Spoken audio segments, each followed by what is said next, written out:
Існують різні ідеології різних держав і народів.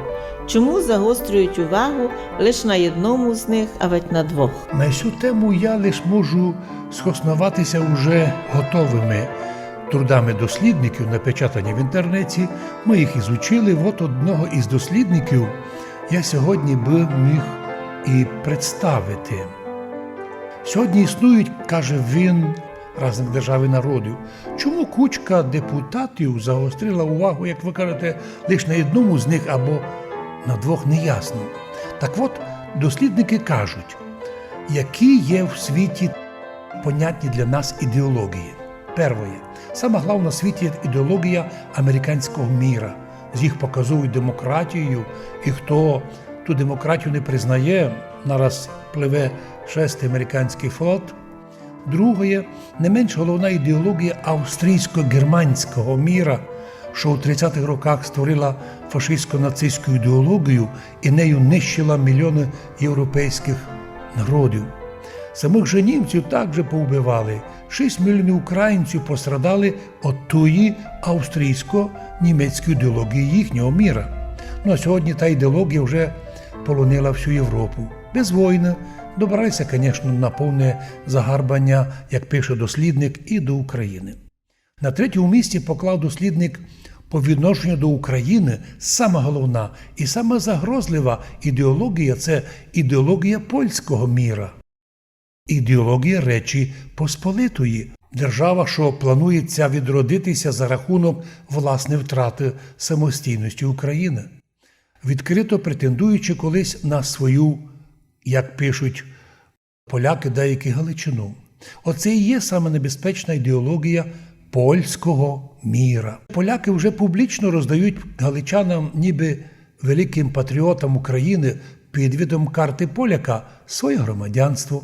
А Київ, в якому сидять їхні брати і сестри, ні слова спротиву не говорять. На четвертому місці дослідники показали, що чому заклик до сепаратизму на Галиції вже їх є десятки, де прості люди, мери города, депутати Львівської обласної та міської ради робили заклики до сепаратизму, але їх не вчули ні в Києві, причому ні одних закликів до сепаратизму, котрі зафіксовані, і в тому числі частково і нами, на відео, на фото, на аудіо, носіях, публікаціях в ЗМІ, так і не захотіли свідомо почути в СБУ або прокуратурі.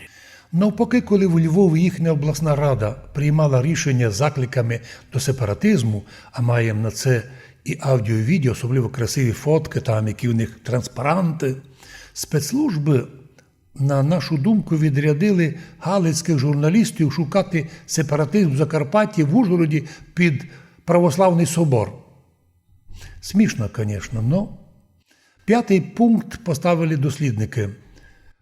Звідки з'явилася отака зафіксована ідеологія галицького міра? Це нова ідеологія. Це нова ідеологія нібито конфліктує з поляками, але реально вона десь така новоспечена і йде від них. Як пишуть дослідники, нагадую, це не моя позиція, позиція дослідників, що ідеологія галицького міра – то ідеологія міра Великої Галичини. Дослідники констатують, що ідеологія галицького міра розуміється саме середовищем галицьких уніатів як повне підкорення всієї православної України та Закарпаття інтересам галицького міра. Для цього вони вже успішно опутали цілу державу, а удивительно, що написана історія православної України написана уніатськими істориками. Ми не говоримо за узурпацію власті, за другі, ми не говоримо за те, що в міністерстві сидять люди уніати.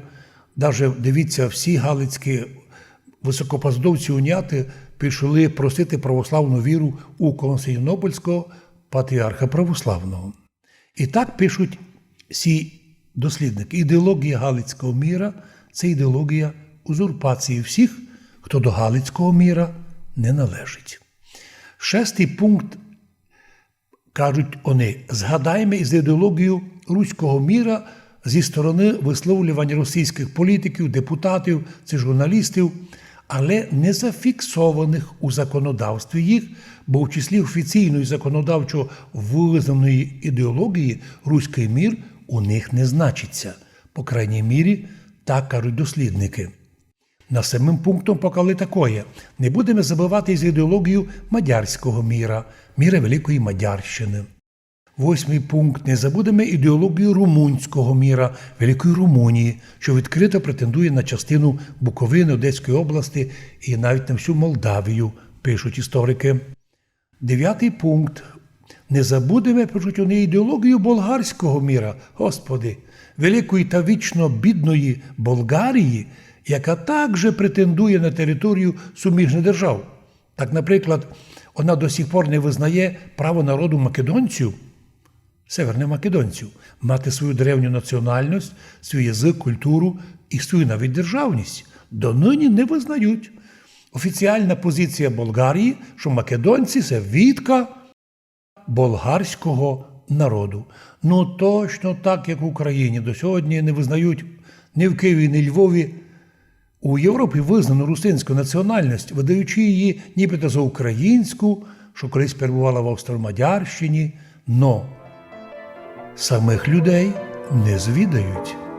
Отже, перечислені ідеології різних міров – болгарського, мадярського, румунського, австро-німецького, руського міра – не зустрічали, до речі, мір білоруський. Білоруси такі скромні люди.